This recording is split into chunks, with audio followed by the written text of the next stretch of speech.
Auguste Comte, full name, Isidore Marie Auguste François Xavier Comte, the 19th of January 1798 to the 5th of September 1857, was a French philosopher known for introducing the field of sociology and positivism. Through the principles of positivism, Comte built the basis used by academics today, namely the application of the scientific method in social sciences as a means of obtaining truth. Comte is also the figure who first coined the term sociology, so he earned the nickname as the father of world sociology. Comte was born in Montpellier, a small town in southwest France. After attending school there, he continued his education at the École Polytechnique in Paris. The École Polytechnique was then renowned for its adherence to the idealist republicanism and process philosophy. In 1816, the Polytechnic was closed for reorganization. Comte also left the École and continued his education at the medical school in Montpellier. Shortly thereafter, he saw a striking difference between the Catholic religion he professed and the thoughts of the ruling monarchic family that he was forced to leave Paris. Then in August 1817 he became a pupil and secretary of Claude-Henri de Rouvroy, Comte de Saint-Simon, who then brought Comte into the circle of intellectuals. In 1824, Comte left Saint-Simon because he again felt that there was an incompatibility in their relationship. At that moment, Comte knew what he had to do next: research the philosophy of positivism. This plan was later published under the name Plan de Travaux Scientifiques Nécessaires pour réorganiser la société, 1822, Indonesian, Scientific Study Plan for the Reorganization of Society. But he failed to secure an academic position, which hindered his research. His life and research then began to depend on sponsorship and financial assistance from some of his friends. He later married a woman named Caroline Massin. Comte was known to be arrogant, cruel and easily angered, so that in 1826 he was taken to an asylum, but he escaped before recovering. Then after his condition was stabilized by Massin, and he did what he had planned again. But unfortunately, she divorced Massin in 1842 for reasons that are not yet known. During the time between reworking his plans and ending with his divorce, he published his book Le Cours de Philosophie Positivisme.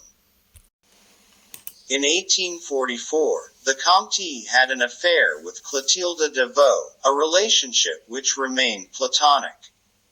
After Clotilde's death, this love story becomes quasi-religious. Shortly after, Comte published his book entitled Système de politique positive, 1851 to 1854.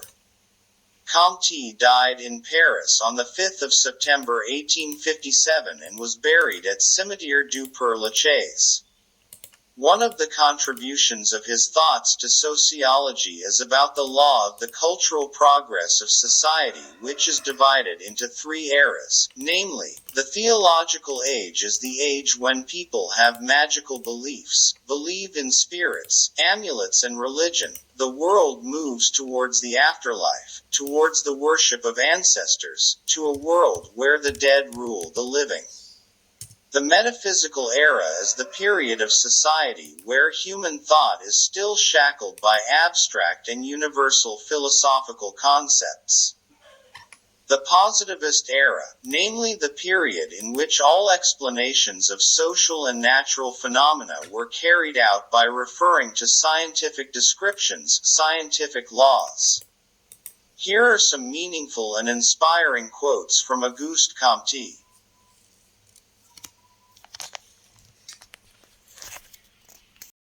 The sacred formula of positivism: love as a principle, the order as a foundation, and progress as a goal.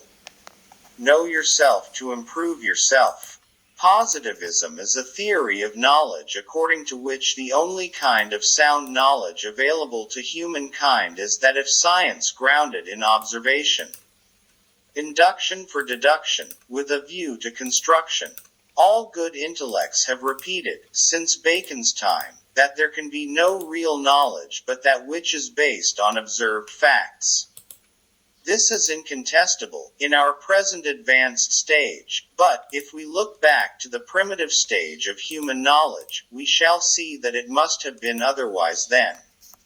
If it is true that every theory must be based upon observed facts, it is equally true that facts cannot be observed without the guidance of some theory. Without such guidance, our facts would be desultory and fruitless. We could not retain them. For the most part, we could not even perceive them. The only real life is the collective life of the race. Individual life has no existence except as an abstraction. After Montesquieu, the next great addition to sociology, which is the term I may be allowed to invent to designate social physics, was made by Condorcet, proceeding on the views suggested by his illustrious friend Turgot. Everything is relative, and only that is absolute. Every science consists in the coordination of facts. If the different observations were entirely isolated, there would be no science.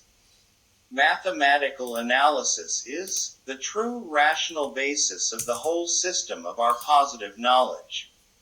Each department of knowledge passes through three stages: the theoretic stage, the theological stage, and the metaphysical or abstract stage.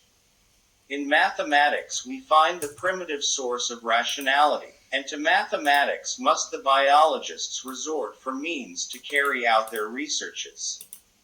If we do not allow free thinking in chemistry or biology, why should we allow it in morals or politics?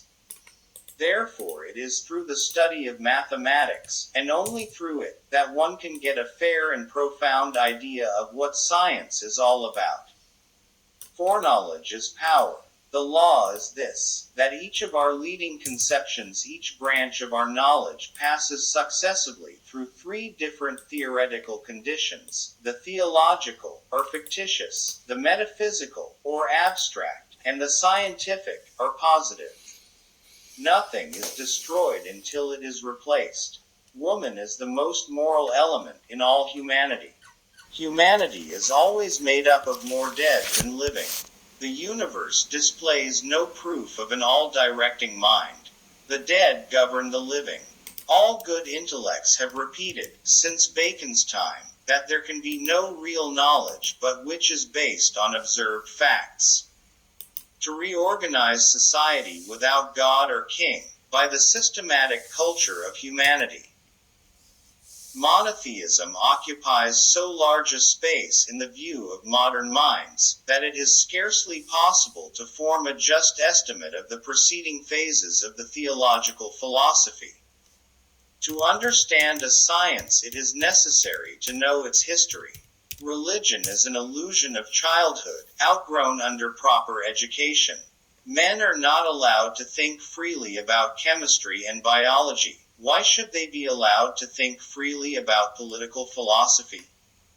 Every attempt to employ mathematical methods in the study of chemical questions must be considered profoundly irrational and contrary to the spirit of chemistry. If mathematical analysis should ever hold a prominent place in chemistry, an aberration which is happily almost impossible, it would occasion a rapid and widespread degeneration of that science. The word right should be excluded from political language, as the word cause from the language of philosophy. Language forms a kind of wealth, which all can make use of at once without causing any diminution of the store, and which thus admits a complete community of enjoyment, for all, freely participating in the general treasure, unconsciously aid in its preservation. And now that human history has for the first time been systematically considered as a whole, and it has been discovered, like all other phenomena, to be subject to capricious laws, the preparatory work of modern science ends. The mathematical thermology created by Fourier may tempt us to hope that, as he has estimated the temperature of the space in which we move, we may in time ascertain the mean temperature of the heavenly bodies, but I regard this order of facts as forever excluded from our recognition. We can never learn their internal constitution, nor, in regard to some of them, how heat is absorbed by their atmosphere. We may therefore define astronomy as the science by which we discover the laws of the geometrical and mechanical phenomena presented by the heavenly bodies. The heavens declare the glory of Kepler and Newton.